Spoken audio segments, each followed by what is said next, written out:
NEET PG counselling নিয়ে কেন্দ্রের নির্দেশিকায় বিতর্ক। কেন্দ্রীয় স্বাস্থ্য পরিবার কল্যাণ মন্ত্রকের নির্দেশিকা নিয়ে বিতর্ক। কমলো কাট অফ মার্কস। জেনারেল প্রার্থীরা ন্যূনতম 15% মার্কস পেলেই কাউন্সেলিং এ বসতে পারবেন। যে নির্দেশিকা, সেই নির্দেশিকা নিয়েই এবার বিতর্ক। আর এই কাট অফ মার্কসের ক্ষেত্রে এসসি, এসটি এবং ওবিসি ক্যান্ডিডেট যারা রয়েছেন, প্রার্থীরা যারা রয়েছেন, ন্যূনতম তাদেরকে পেতে হবে 12% মার্কস। এর জেরে মেধার মান নিচে নেমে যাবে এমনটাই আশঙ্কা করছেন চিকিৎসকরা। নিট পিজি কাউন্সিলিং এর যে বিজ্ঞপ্তি, কেন্দ্রের যে নির্দেশিকা, সেই নির্দেশিকা নিয়ে বিতর্ক তৈরি হয়েছে, কারণ কাট অফ মার্কস অনেকটাই নামানো হয়েছে। আর জেনারেল ক্যাটাগরিতে যারা ক্যান্ডিডেট রয়েছেন তাদের ন্যূনতম cut off marks 15%, SC, ST, OBC ক্যান্ডিডেটদের ন্যূনতম পেতে হবে 12% মার্কস। আর চিকিৎসকরা মনে করছেন এর জেরে মেধার মান নিচে নামবে, মেধার অবনমন হবে, এমনটাই আশঙ্কা করছেন চিকিৎসকরা। কাট অফ মার্কস কমিয়ে দেওয়া হয়েছে জেনারেল ক্যান্ডিডেটদের ক্ষেত্রে 15%। আর আপনারা দেখতে পাচ্ছেন নীলাঞ্জনা, আমরা দেখছি সেই বিজ্ঞপ্তি কেন্দ্রের।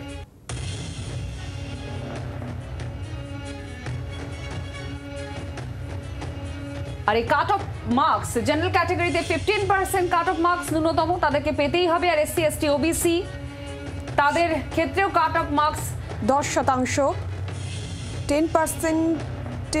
10% cut off marks SC, ST, ওবিসিদের জন্য থাকছে। আর এই নির্দেশিকার পরেই বিতর্ক।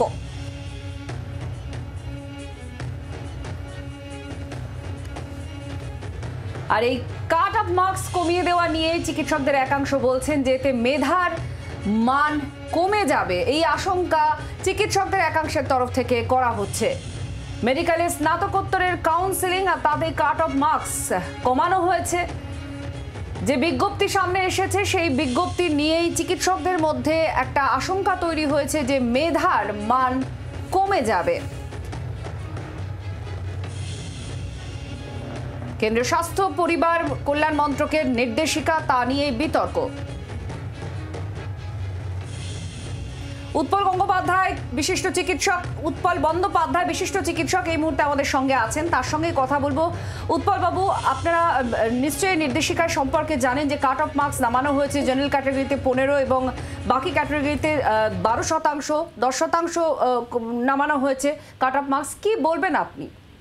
দেখুন, এইটা এখন মোটামুটি বলতে পারেন যে আমাদের যে 2019 সালের নিউ এডুকেশন পলিসি, 2017 সালের যে হেলথ পলিসি নতুন তৈরি হয়েছিল, সেইখানে হচ্ছে যে একটা মেডিকেল শিক্ষার বেসরকারীকরণ, কর্পোরেটাইজেশনের একটা ঝোঁক।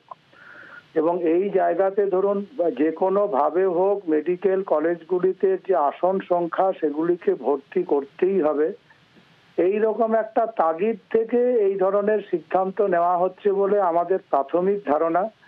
তবু আগে বিস্তারিত আমাদের বিষয়টি খতিয়ে দেখা দরকার।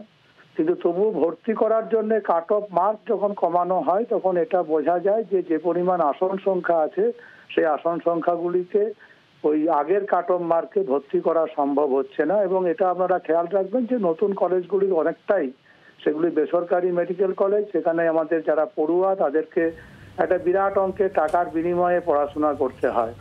তো আমাদের দেশের এই যে মেডিকেল শিক্ষার বেসরকারীকরণ, সাধারণ শিক্ষারও বলতে পারেন, এই যে একটা যে ট্রেন্ড একটা তৈরি হয়েছে, এটা তারই একটা ফল বলতে পারেন আর কি।